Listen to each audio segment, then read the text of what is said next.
झारखंड में चुनावी माहौल अपने शबाब पर है। इसी बीच पूर्व सीएम और बीजेपी नेता चंपई सोरेन के एक पोस्ट ने राजनीतिक गलियारों में हलचल तेज कर दी है।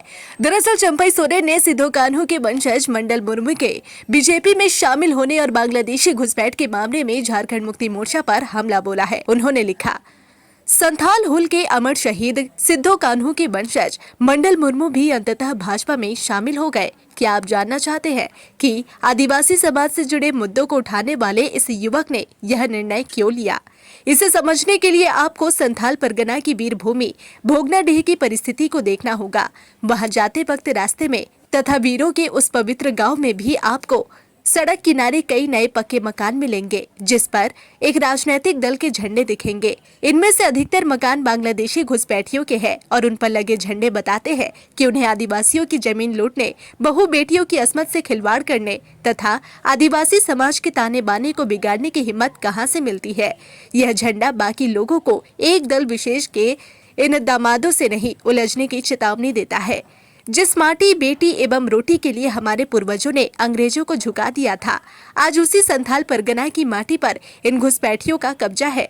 पाकुड़, साहिबगंज एवं अन्य स्थानों पर आदिवासी समाज अल्पसंख्यक बन चुका है।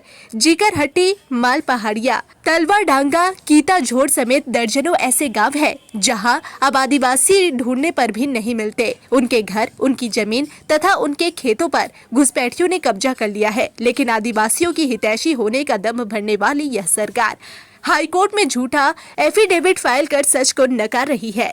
जब हाईकोर्ट ने इस मामले की जांच के लिए एक फैक्ट फाइंडिंग कमेटी गठित करने का आदेश दिया तो ये लोग उसके खिलाफ सुप्रीम कोर्ट चले गए।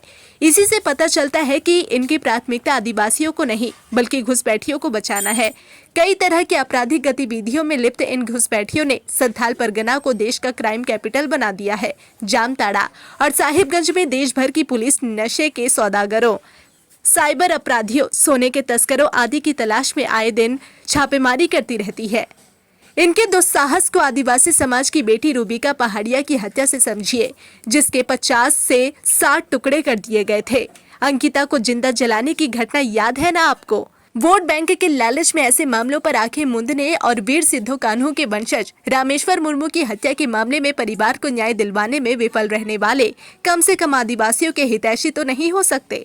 भाजपा में शामिल होने के बाद मंडल मुर्मू को धमकियां दी जा रही है। उनके खिलाफ पोस्टर लगाए जाने की सूचना मिली है। इन सब के पीछे वही लोग हैं जिन्हें लगता है कि वे आदिवासियों को हर मुद्दे पर बेवकूफ बना सकते हैं, डरा धमका कर चुप करवा सकते हैं।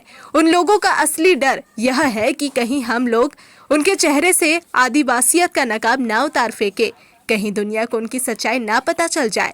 झारखंड आंदोलन के समय दर्जनों बार गोली चलवाकर आंदोलन को कुचलने का दुस्साहस करने वाली कांग्रेस तो हमेशा से आदिवासी और झारखंड विरोधी थी। उन्होंने ही 1961 में जनगणना से आदिवासी धर्म कोड हटाया था।